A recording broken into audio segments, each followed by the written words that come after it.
Thème: deux principes cachés dans la parole de Dieu. Référence biblique, Évangile selon Jean chapitre 5 verset 14. Depuis, Jésus le trouva dans le temple et lui dit: Voici, tu as été guéri, ne pêche plus de peur qu'il ne t'arrive quelque chose de pire. Que Dieu nous éclaire au nom puissant de Jésus. L'homme doit se mirer dans la pensée de l'Éternel afin de vivre le ciel sur la terre s'il s'améliore au quotidien. Parfois, l'homme lui-même se voile la pensée par sa désobéissance et aussi Dieu aussi le permet de voiler aussi la pensée de l'homme. Pourquoi? Parce que les choses saintes ne sont pas destinées aux chiens. Que Dieu nous en épargne afin que nous ne soyons jamais comptés parmi la catégorie des chiens au nom puissant de Jésus. Toute parole de l'Éternel révèle toujours deux principes, à savoir la voix de l'Éternel comme premier principe, la marche de l'Éternel comme deuxième principe. Selon notre texte de base, le premier principe qui est la voix de Dieu révèle trois choses, à savoir l'origine de la maladie, la repentance et la mise en garde. Lorsque vous êtes en face de la parole de l'Éternel, il faut toujours chercher à comprendre le premier principe qui n'est rien d'autre que la voix de l'Éternel. Parce que la voix de l'Éternel, c'est le champ de formation. C'est là que vous recevez la formation. De quoi vous avez besoin pour pouvoir vous en sortir. C'est une chose très capitale.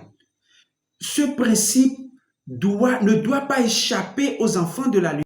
Toujours au niveau du premier principe qui est la voix de Dieu, l'homme doit toujours faire attention.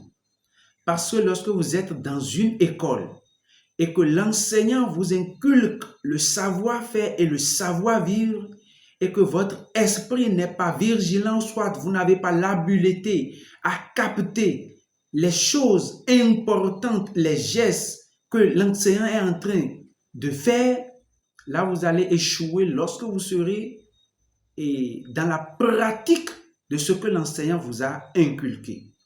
Que Dieu nous sauve et nous fasse grâce au nom puissant de Jésus-Christ de Nazareth.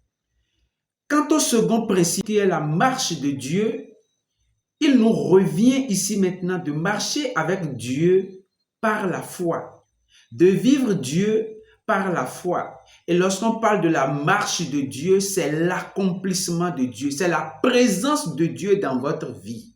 Et lorsque Dieu est présent, vous devenez un homme puissant. Toute parole sans puissance, soit un homme sans puissance est un impuissant.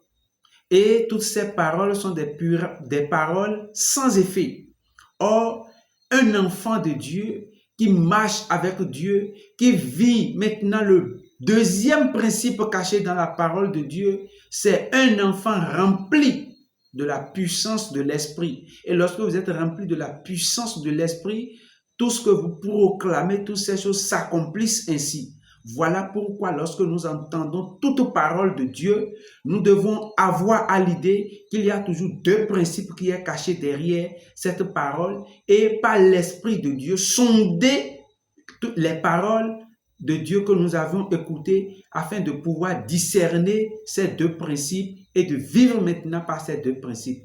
Que le Seigneur nous aide et que le Seigneur nous fasse grâce. C'était votre frère Harvey.